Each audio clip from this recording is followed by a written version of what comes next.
எல்லா தத்துவங்களுக்கும் இந்த பேரியக்க மண்டலத்தில் உள்ள எந்த தத்துவத்தையும் உணர வேணுமானா இறைநிலை என்னும் முழுமுதற் பொருள் மெய்ப்பொருள் ஒன்று, அதிலிருந்து பின்னப்பட்டு அல்லது துண்டுபட்டு இயங்கி கொண்டிருக்கக்கூடிய பேராற்றலான சக்தி விண் ஒன்று. அதுதான் பிரபஞ்சம் முழுவதும் விண் என்ற துகளாகவும் உடல் உயிர்கள்ல உயிராகவும் இருக்கிறது. அதேதான், அது ஆகாசம் என்றும் விண் என்றும் சொல்லப்படும்.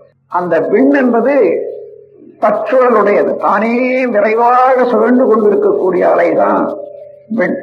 அதிலிருந்து பிறக்கக்கூடிய அலை சுத்த வெளியில கலக்கிற போது அது காந்தமாக மாறும். இப்போ அந்த பரமாணு என்ற விண் கூட்டு காற்று, நெருப்பு, நீர், நிலம் என்ற 4 பௌதீக பிரிவுகளாக, அதற்கு முன்னர் தனியா இருக்கிற போது அதுக்கு ஆகாசம் ஆக 5 பிரிவுகளாக இருக்கிறத ஐம்பூதங்கள் சொல்லுவாங்க.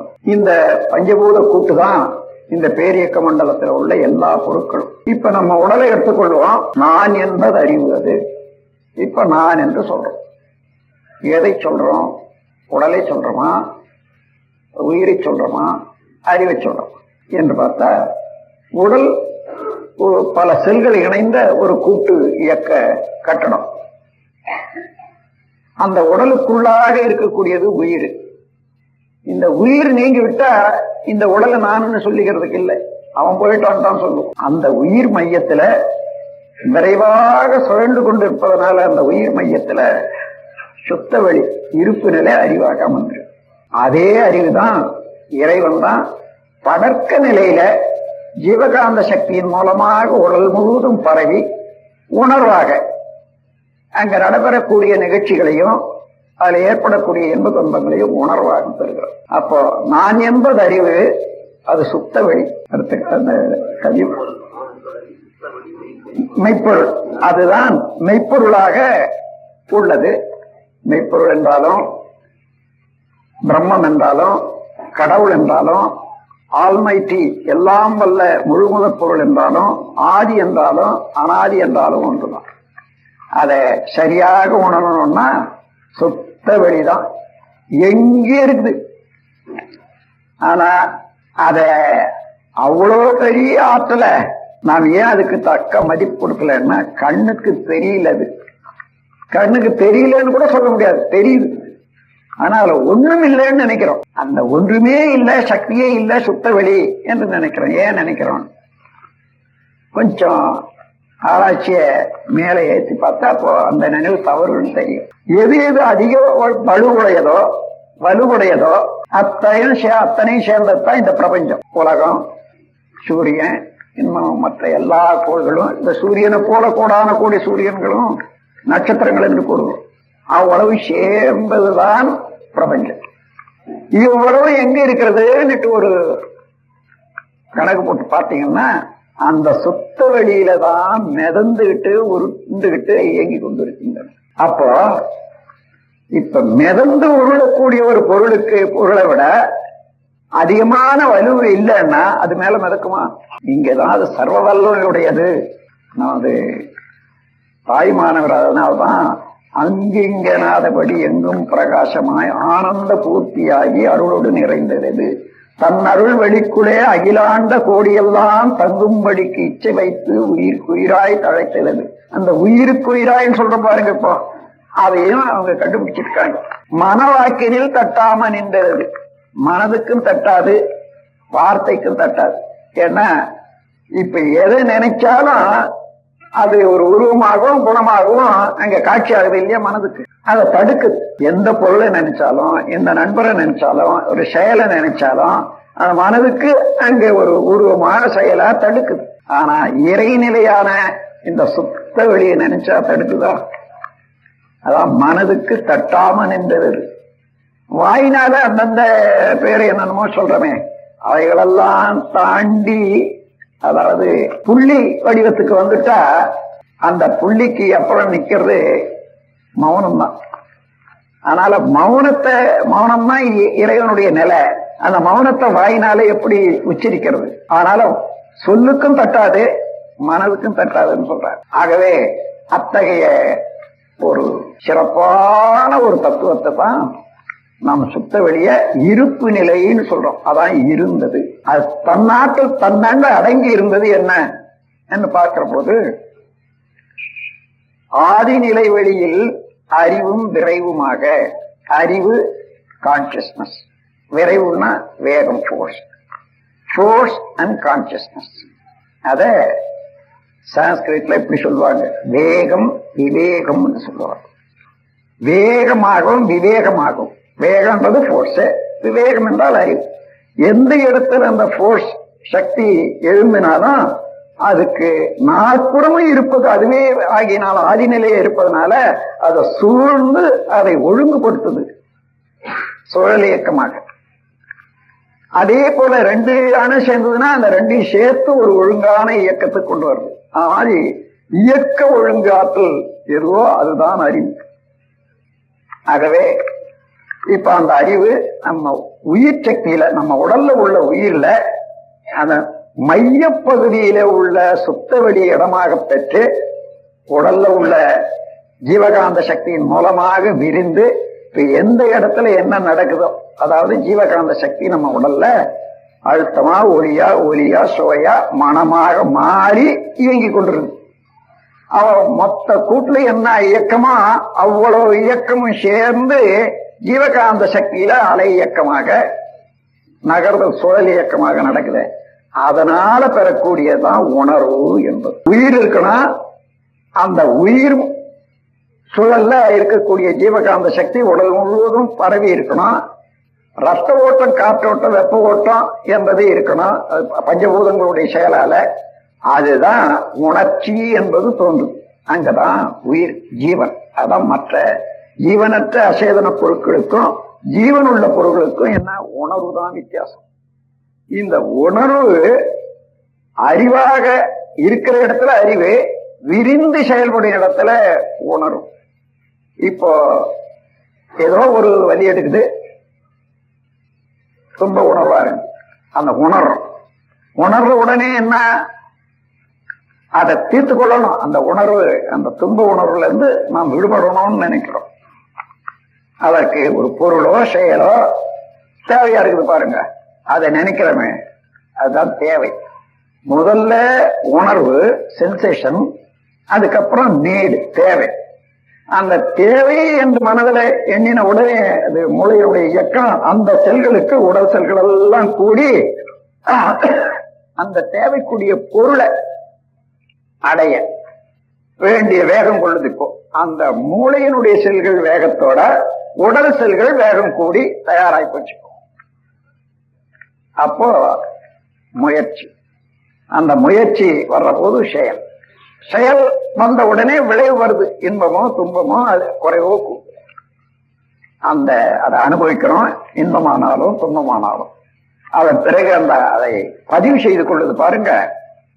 அனுபவிக்கிற போது அனுபவம், அதன் பிறகு பின்னால் அது நினைச்சு அதை பார்க்கிற போது அது அனுபவம். அதன் பிறகு மீண்டும் அதே போன்ற தேவை எழும்போது இதுவரையில அந்த தேவைக்காக என்னென்ன முயற்சி எடுத்தோமோ அதெல்லாம் நினைவு வைத்துக் கொண்டு அதை எப்படி செய்தோம், இன்னும் எப்படி செய்யணும், அதனால என்ன விளைஞ்சது, அது அளவு என்ன, முறை என்ன என்பது ஆராய்ச்சி. அந்த ஆராய்ச்சியில இருந்து ஒரு தெளிவடையுது, இப்படிதான் செய்யணும், இப்படி செய்யக்கூடாது. தெளிந்த பிறகு ஒரு முடிவு. அப்போ எந்த பொருளோட நாம் தொடர்பு கொண்டாலும் நம்ம வாழ்க்கையில அதுக்கு ஒரு அந்த அனுபவத்தினால ஒரு முடிவு உண்டாகுது. அப்ப இந்த உணர்ச்சி என்ற ஒன்றில இருந்து மனமானது, அதாவது இருப்புல அறிவு, படர்க்க நிலையான இயக்கத்துல உணர்ச்சியில மனம் ஒன்றுதான். ஆனா செயல்படும் போது அதுக்கு வேற. அதாவது பொண்ணு, அந்த பொண்ணை ஒரு குறிப்பிட்ட நகையாக மாத்திடுற போது நகைக்கு ஒரு பேர் கொடுக்குறோம். அதே போலதான் பலவாறான இயக்கங்களாக நடந்து வரக்கூடிய அறிவுக்கு அங்க மனம்னு சொல்றோம். அப்போ தேவை, உணர்வு, அதாவது உணர்ச்சி, தேவை, முயற்சி, செயல், விளைவு, அனுபவம், ஆராய்ச்சி, தெளிவு, முடிவு. இந்த 10 கட்டமான இயக்கங்கள் இருக்கு பாருங்க, ஒன்றன் பின் ஒன்றாக அவ்வளவு சேர்ந்த ஒரு பேரு. இதுதான் மனம். அந்த மனம் உடல் வரையில உள்ள எல்லா இயக்கங்களையும் தெரிஞ்சு கொள்றதோட புலன்கள் மூலமாக வெளியில் இருக்கக்கூடிய இயக்கங்களோட தொடர்பு கொள்ளும் போது தன்னுடைய இயக்க ஆற்றலுக்கும் அந்த ஆற்றலுக்கும் உள்ள வேறுபாடுக்கு ஏற்றவாறு தன்மாற்றத்தில் எழுச்சி பெறுது. அப்ப இங்க ஒரு யூனிட் வெளிச்சம்னா நம்ம உடல்ல இருக்குதுன்னு சொன்னா அது கண் மூலமாக இன்னொரு பொருளை 20 யூனிட் வெளிச்சத்துல பாக்குற போது உடனே அந்த தொடர்புனால ஜீவகாந்த சக்தி 20 யூனிட் அளவுக்கு கண் மூலமாக செயல்படுது, தன்மாற்றம் வருது. அப்போ முன்ன இருந்தது 1, இப்ப எழுச்சி பெற்று இயங்குவது 20 நிலை. 1க்கு 20க்கும் மத்தியில 19 நிலையை நாம் உணர்வாக பெறுகிறோம். அப்போ உணர்வு என்ற போதே பொருள் இருந்து வரல, பொருள் தூண்டி விட்டதே தவிர அந்த உணர்வு நம்முடைய ஜீவகாந்த சக்தியினுடைய ஏற்றத்தாழ் தான் உணர்வாக இருக்கிறது. அதை ஒரு உதாரணத்தினால விளக்கிக் கொள்ளலாம். நாம் ஒரு இனிப்பு கேக்கு சாப்பிடுறோம், அதுல 10 யூனிட் சுகர் இனிப்பு இருக்குதுன்னு வச்சுக்கோங்க, சாப்பிட்டு முடியுது. அப்ப ஒரு யூனிட் தான் நம்ம உடல் காந்த சக்தி அளவுல இது வரைக்கும் நிலையாக இருக்கிறது. அந்த அந்த ஸ்வீட் சாப்பிட சாப்பிட நாவின் மூலமாக அங்க உள்ள மாலிகுலர் ஸ்ட்ரக்சர் மூலமாக ஜீவகாந்த சக்தியை 10 யூனிட்டுக்கு உயர்த்தி விடுது. இப்ப 10 யூனிட்ல செலவாயிட்டே இருக்குது நாக்கில். அதுதான் உணர்வாக பெறுகிறோம். முடிஞ்சு போச்சு. கொஞ்ச நேரத்துக்குள்ளாத முடிச்ச உடனே ஒரு கப் காஃபி, அதுல 5 யூனிட் சர்க்கரை இருக்கிறதாக வச்சுக்கொள்ளணும். வாயில வச்சா தெரியல, சர்க்கரையே இல்லை. அப்புறம் வச்சுடுறீங்க, கொஞ்ச நேரம் பொறுத்து அதை எடுத்து சாப்பிடுறீங்க. அதாவது அதை நிறுத்தின உடனே அந்த 10 இயக்க அலையிலிருந்து 9, 8, 7, 6, 5, 4, 3 வருதுன்னு வச்சுங்க. 3, 2 வரும்போது கூட காஃபி எடுத்து வச்சா இந்த 2ல இருந்து மீண்டும் அந்த 5க்கு வருதே, சுகர் இருக்குது, சர்க்கரை இருக்குது. அந்த ஸ்வீட் சாப்பிடுறதுனால சர்க்கரை தெரியல. இம்மாதிரி தன்னுடைய ஏற்றத்தாழ்வு தான் அந்த உயர்வு தாழ்வாக உணர்வுல இருக்கிறதே தவிர வேற ஒண்ணும் இல்லை. இதுதான் பெரியவங்க ஒரு உதாரணத்தின் மூலமா விளக்கியிருக்காங்க. ரொம்ப பேர் விளங்கி இருக்க மாட்டாங்க. என்னன்னா, ஒரு நாய் எலும்பு கடிக்குது, சுத்தமா ஒண்ணுமே இல்லை, அது காய்ந்த எலும்பு. ஆனா கடிச்சு பாக்குது. கொஞ்ச நேரத்துல அது பொத்துக்கிட்டு, எகிரில பொத்துக்கிட்டு கொஞ்சம் ரத்தம் வர ஆரம்பிக்கும். இந்த ரத்தம் சுவைக்குது அதுக்கு. இதுல இன்னும் நல்ல சுவை இருக்குது, மேலும் கடிச்சு வாய புண்ணாக்கிக்குது இல்லையா? அது போல பொருள்ல தான் இன்பம் இருக்குதுன்ட்டு அதிகமாக அனுபவிச்சு உடலை கெடுத்துக் கொள்றாங்க என்றதுக்காக அதை ஒரு உண்மையாக கூடுவாங்க. எனவே எந்த உணர்ச்சியானாலும் சரி, அந்த பொருள் தூண்டி விட்டதே தவிர நம்முடைய ஜீவகாந்த சக்தியினுடைய தன்மாற்றத்தை நாம் உணர்வது நம்முடைய ஜீவகாந்த சக்தி தான். அதுதான். அப்போ இந்த ஜீவகாந்த சக்தி எப்படி உண்டாச்சு? உயிராற்றல் சுழண்டு கொண்டே இருப்பதனால அதுல இருக்கக்கூடிய விரிவு அலை உடல்ல உள்ள சுத்த வெளியோட கலக்கிறப்போ, சுத்த வெளி எங்க இல்ல சொல்லுன்னு பார்க்கலாம். இந்த பிரபஞ்சத்திலயும் சரி, நம்ம வயிற்றுக்குள்ள சரி, உடம்புலயும் சரி, சுத்த வெளி இல்லாத இடமே. அதான் இறைவன் நீக்கமர நிறைந்திருக்கிறான்னு சொல்றாங்க. நம்புறது இல்லை நாம. அது ஒரு கும்பிடு போடுறதுக்கு ஒன்னா நம்புறமே தவிர, அதை உண்மையாக நீக்கமர நிறைந்து இருப்பது சுத்த வழிதான்னு சொன்னா அது அப்படி இருக்க முடியாது. அதனால நாம இந்த மாதிரி நம்ப மாட்டோன்றதுக்காக காது, மூக்கு, கண்ணு இதெல்லாம் வச்சு ஒரு கற்பனை பண்ணி இதுதான் தெய்வம் என்று காட்டி கொடுத்தாங்கன்னு வச்சுங்க. அதே தான் பிடிச்சிட்டு இருக்கோம். இப்போ காது, கண்ணு, மூக்கு வச்ச எல்லா உருவங்களும் தெய்வம் தானே. தெய்வத்தினுடைய பரிணாமத்துல விண்ணாகி, விண்ணிணைந்து பஞ்சபூதங்களாகி, அது தோற்றங்களாகி, அதுல இருந்து 1 அடியிலிருந்து 6 அடி வர்ற போது மனிதன் எல்லாமே இறைவனுடைய காட்சி தானே. ஆகினால அது ஒண்ணும் தப்பு இல்லை. ஆனா தனியா அந்த ஆதி நிலையில உள்ளதுதான் இறைநிலை என்றதை மறந்து இப்ப இதுதான் உருவம் தான் இறைநிலை என்பது குழந்தை வயதில் உள்ளவர்களுக்கும் அறிவு சிந்தனையாற்றல் மிகுந்து அந்த இறைநிலையை உணர முடியாத மனம் உடையவர்களுக்குமாக எடுத்தது பக்தி மார்க்கத்துல. அது ஒன்றும் தவறில்லை. ஆனாலும் எந்த முறையில நீங்க இறை வணக்கம் ஒரு உருவத்துல வச்சு செய்தாலும் சிலைய வச்சு செய்தாலும் உங்களுடைய அறிவு தான் அந்த வடிவம் எடுக்குதே தவிர வேற ஒண்ணும் இல்லை. அறிவுக்கு ஒரு வடிவத்தை கொடுத்துட்டு அதே அறிவு தான் வணங்குறீங்க. அதுக்கப்புறம் ஒரு சிலையை பார்த்தோம், அம்மன் இன்னும் வணங்குறோம், வீட்டை போறோம், என்ன பார்த்தோம்? அம்மன். அங்க இருக்கிறது யாரு சொல்லுங்க பார்க்கலாம். சிலையா இருக்குது. சிலைய பார்த்த போது நாம் எடுத்த வடிவம் நம்ம பதிவா இருக்கு. நம்ம கிட்ட என்ன செய்தாலும் அது பதிவா இருக்கு. அதே போல நாம் அதை பார்த்தோம், நாம் அந்த வடிவம் எடுத்திருக்கோம். எத்தனை தடவை வேணாலும் அதே வடிவத்தை எடுக்கலாம். அதுக்காக ஒரு உருவம் கொடுக்கறதுக்கு நல்ல அழகிய உருவம், நல்ல குணங்கள், இவைகளை வச்சு நம்ம மனதை பக்குவப்படுத்துறதுக்காக இந்த காது மூக்கு கண்ணெல்லாம் வச்சு கடவுளுக்கு உருவம் கற்பிச்சதே தவிர, கடவுள் என்று சரியான உண்மையான கடவுள் என்று நினைக்கிற போது எல்லாம் வல்லது சுத்த வெளிதான். வெட்ட வெளி தன்னை மெய்யென்று இருப்போருக்கு பட்டயம் எதுக்கடி.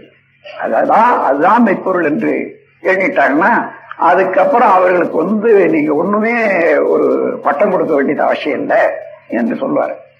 அது போல பிரம்மம் சொல்றாங்க. என்ன நீங்க அர்த்தத்தை கேட்டு பாருங்க, சூன்யம் போலதான். ஆகையினால அந்த இருப்பு நிலையாக உள்ளது சுத்த வெளியாகவும் சூன்யமாகவும் எங்கும் நிறைந்ததாகவும் நீக்கமர நிறைந்ததாகவும் உள்ளதுதான் தெய்வ நிலை. அதிலே இருந்து தன் அடங்கியுள்ள ஃபோர்ஸ் அண்ட் கான்சியஸ்னஸ், வேகம் விவேகம் என்ற இரண்டு ஆற்றலால அது ஒரு துண்டுபட்டு அதிலேயே ஒரு சிறு எழுச்சி பெற்று வேகம் விரைவாக இயங்குற போது சுழல் அலையாக மாறி போச்சு. அதுதான் விண். அந்த விண்கூட்டு தான் இந்த உலக தோற்றங்கள் எல்லாம். அப்போ ஒவ்வொரு விண்ணும் தன்னைத்தானே வேகமாக சுற்றி கொண்டிருப்பதனால அதிலிருந்து வரக்கூடிய விரிவு அலை இருப்பு நிலையோட சேர்ற போது அது காந்தம் என்ற சக்தி ஆயிற்று. இப்போ தெரிஞ்சுங்க, இருப்பு நிலை சிவம், அதிலிருந்து எழுச்சி பெற்ற விண் என்பது உயிர். அந்த உயிர் மையத்துல அடங்கி நிற்பது அதுவே சிவம் தான். ஜீவன் என்ற அதே சிவம் என்ற நிலையானது அறிவாகி படக்க நிலையில ஜீவகாந்த சக்தியினால படக்க நிலை எய்தி உணர்ச்சிகளாக இருக்கிற போது அதுக்கு மனம். அதுவே விண், அதாவது பிரபஞ்சத்துல அதே காந்த சக்தி, அதே உயிர் சக்தி.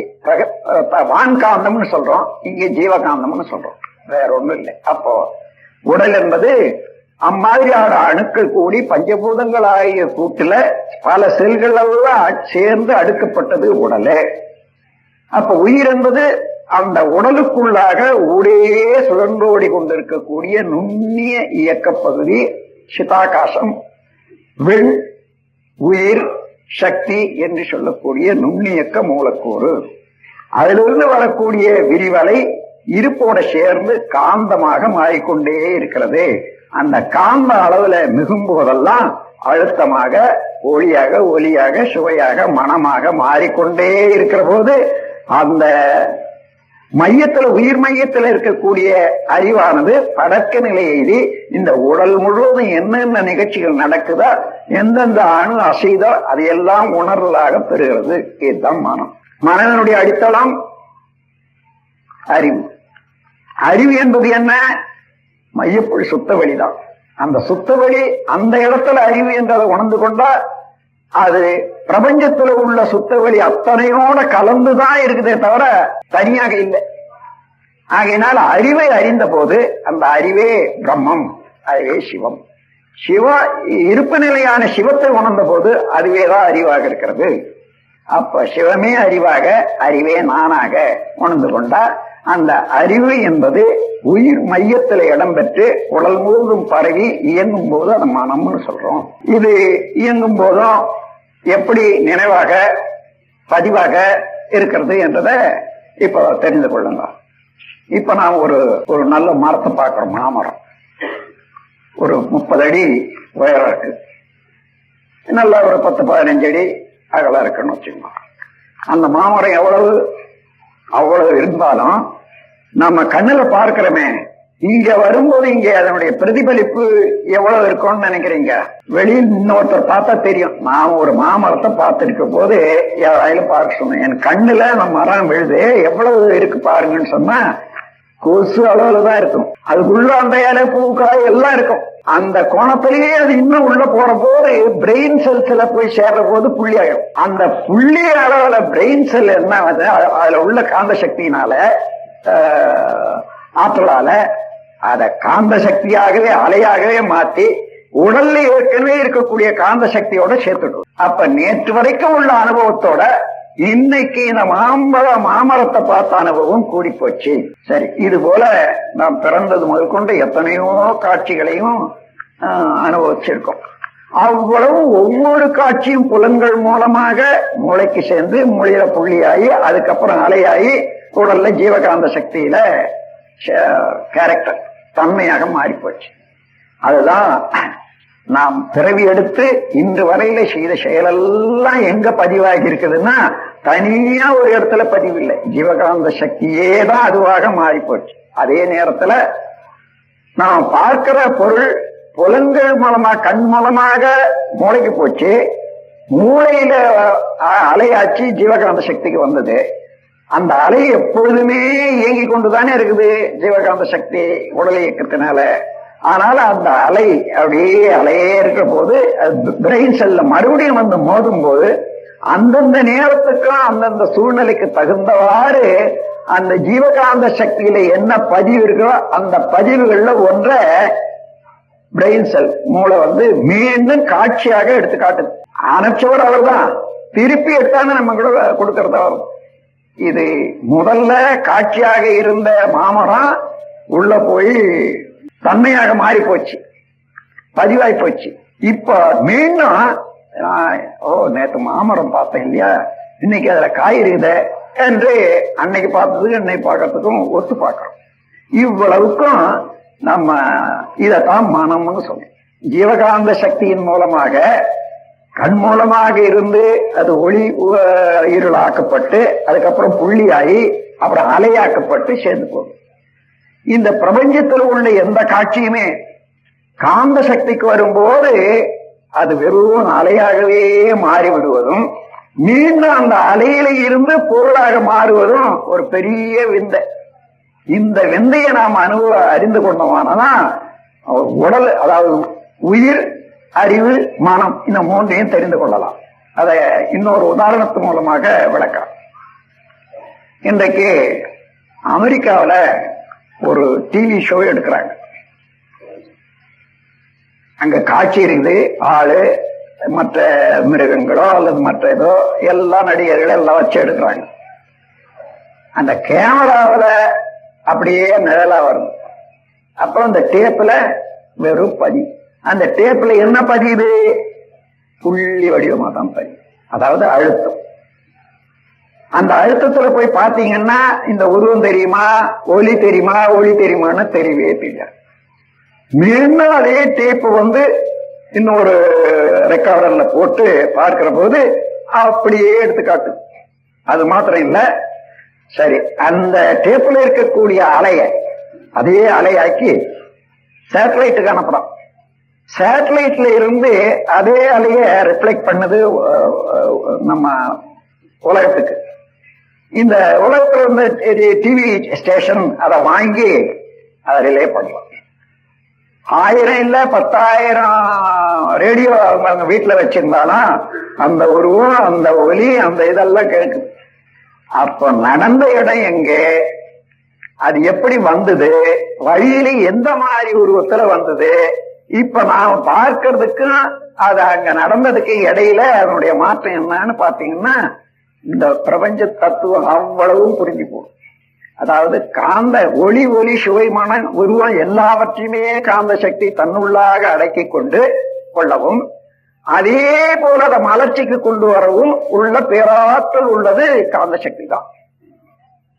அது நம்ம உடல்லயே நடக்குது, பிரபஞ்சத்திலே நடக்குது.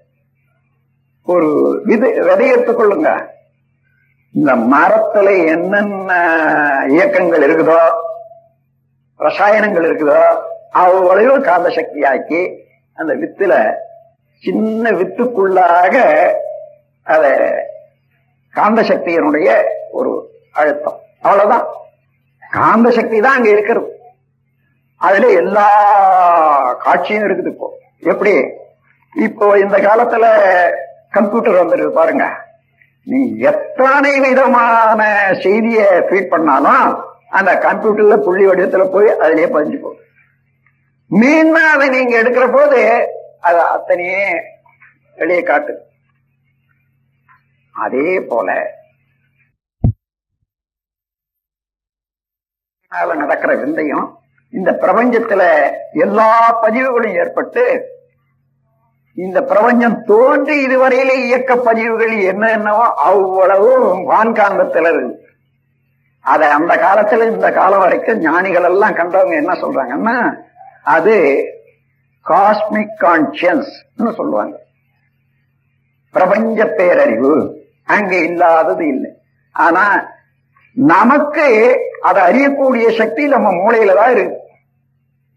இருந்தாலும் நாம் அதை பார்த்து அந்த இடத்துல இத்தனையாவது ஆண்டுல என்ன நடந்திருக்கும் என்பதை தெரிந்து கொள்ளக்கூடிய ஆற்றல் ஒவ்வொரு மனிதனுடைய மூளையிலையும் அதே காந்த சக்தி, அந்த காந்தத்தை அலையாக்கி பொருளாக்கக்கூடிய ஆற்றல் மூளையில இருந்த போதிலும் நாம முழு வேகத்தோட பொருள் புகழ் அதிகாரம் புலனின்மை இதுல ஈடுபட்டு இருப்பதனால அதை எடுக்க முடியல. அதுக்கு ஒரு கூர்மையான நினைவு வேணா, போக்கசிங் பாயிண்ட் வேணா, அசையாத நின்று எடுக்கணும். நாம மனதை அசையாத நின்று பழகிறது கிடையாது. அதனால எங்க பழகி இருப்போம், நல்ல சுவையான உணவு சாப்பிடும் போது அதுல என்ன கொஞ்ச நேரம் அசையாத ஓ நல்லா இருக்குதுனால அதுக்குள்ள கூட இது போல அங்க சாப்பிட்டா இங்க சாப்பிட்டேன் இங்க சாப்பிட்டேன் இங்க சாப்பிட்டேன்னு 10 எண்ணம் வந்துடும். அப்படியே அதாவது அலைதானே ஜீவகாந்த சக்தி அலை. அதுல எத்தனையோ இந்த பிறந்ததுல இருந்து இந்த வரையில இருந்து அவ்வளவும் அடங்கி இருக்குது. அது மாத்திரம் இல்ல, அம்மா அப்பா கிட்ட இருந்து அந்த உயிர் வந்த போது அவர்களாண்ட இருந்த அடக்கம் எல்லாம் அவர்களுக்கு முன்னோருன்னுட்டு அப்படி தொடர்ந்து பார்த்துட்டே போனீங்கன்னா முதல் மனிதன் காலத்துல இருந்து இன்று வரையில நமக்கு எங்கேயாலும் துண்டு போட்டு இருக்குமா இந்த ஜீவகாந்த சக்தி வித்தின் வழியாக இல்லை. அவ்வளவு சேர்ந்து அதை அம்மா அப்பா வரையில வந்தது சஞ்சித கர்மம்னா நாம் செய்து கூட்டி வச்சிட்ட அனுபவங்களை எல்லாம் பிராரப்த கர்மம்னு சொல்றோம். இந்த சஞ்சிதம் பிராரப்தம் இந்த ரெண்டும் சேர்ந்துதான் இப்போ ஒரு மனிதனுடைய தன்மை. கூடவும் இல்லை குறைவும் இல்லை. இத மனதுல கொஞ்சம் வாங்கி நீங்க ஆராய்ச்சி செய்தா இதுக்கு லேபரேட்டரி ஒண்ணும் வேண்டியதில்லை, புத்தகம் வேண்டியதில்லை, வேதாந்தம் வேண்டியதில்லை. நம்ம கிட்ட இருக்கக்கூடிய இந்த உடல்ல நடக்கக்கூடிய நிகழ்ச்சிகள் எல்லாம் இதுக்குள்ள இருக்கு. இங்கேயே சிந்திக்க சிந்திக்க சிந்திக்க வரும். ஆனா சிந்தனை என்பது மனதை ஓர்மைப்படுத்தி குறிப்பிட்ட செயலை நான் தெரிஞ்சுக்கணும்னுட்டு அந்த போக்கசிங் சொல்லுவாங்களே அந்த நேர்ல விடுவது அப்போதாவது கிடைக்கும். ஆகவே அது சாதாரணமா எல்லாரும் கிடைக்காதுன்றதுக்காக அதுக்காக பயிற்சி செய்யறோம். அந்த பயிற்சி தான் மெடிடேஷன். முதல்ல விரிந்து கொண்டே இருக்கக்கூடிய அறிவை உயிர் மேல வச்சு நுணுக்கி கொண்டு வரோம். அங்க 14 இருந்து 40 வரைக்கும் இருக்குது பேட்டா வேவ்னுட்டு விழிப்பு நிலையில. இங்க நின்ற உடனே அது ஆல்பா வேவ்னுட்டு 8 இருந்து 13 ஒரு செகண்டுக்கு சுழற்சி அவ்வளவு குறைஞ்சி போகுது. நுண்ணிய அலை நீளம். இங்கதான் அமைதி என்பது வர முடியும். அதற்கு மேலாக பிரெயின் செல்ல அதாவது துரியத்துல போனாலும் வான்காந்தத்துக்கு போனாலும் இன்னும் குறைஞ்சி தீட்டா வேவ்னு சொல்லுவாங்க. அத 4 இருந்து 8 வரையில ஒரு செகண்டுக்கு அவ்வளவு குறைஞ்சி போகும்.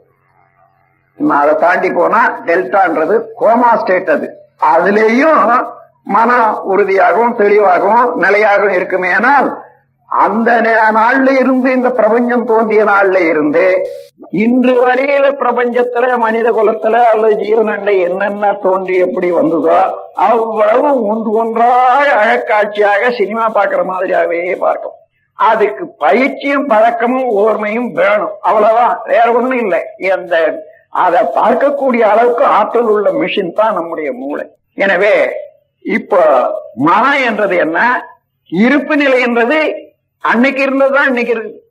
அந்த இருப்பு நிலையில இருந்து பிரிந்த ஒரு இயக்க விண், அதுல இருந்து அலைதான் காந்தமா இருக்கு. அந்த காந்தம் அன்றைய தோன்றியதான் இன்றைய வரைக்கும் இருக்குது. ஆகையினால எல்லா இயக்கங்களையும் அதாண்ட அடக்கமா பெற்றிருக்குது வான்காந்தத்துல.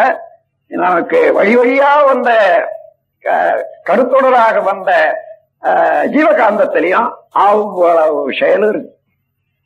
இந்த உண்மையை நாம் உணர்ந்து கொண்டோமானால் இறைநிலையானது இருப்பு நிலை என்றோம், அதிலிருந்து துண்டுபட்ட நுண்ணிய நிலை விண் என்றோம், அந்த விண் சுழல்ல இருந்து எழுந்த அலை இருப்பு நிலையோடு சேர்ந்த போது காந்தம் என்றும், இந்த விண்ணென்றது கூட்டுக்கு தகுந்தவாறு பஞ்சபூதங்களாகி அந்த காந்தம் எப்படி எப்படி அங்கங்க இருப்பா இருக்குதா அந்த அழுத்தத்துக்கு ஏற்ப அழுத்தம், ஒளி, ஒலி, சுவை, மனம் இவைகளாக மாறிக்கொண்டிருக்கிறது என்றதை புரிஞ்சு கொண்டா இந்த பேரியக்க மண்டல இயக்கம் ரொம்ப தெளிவாயிடும்.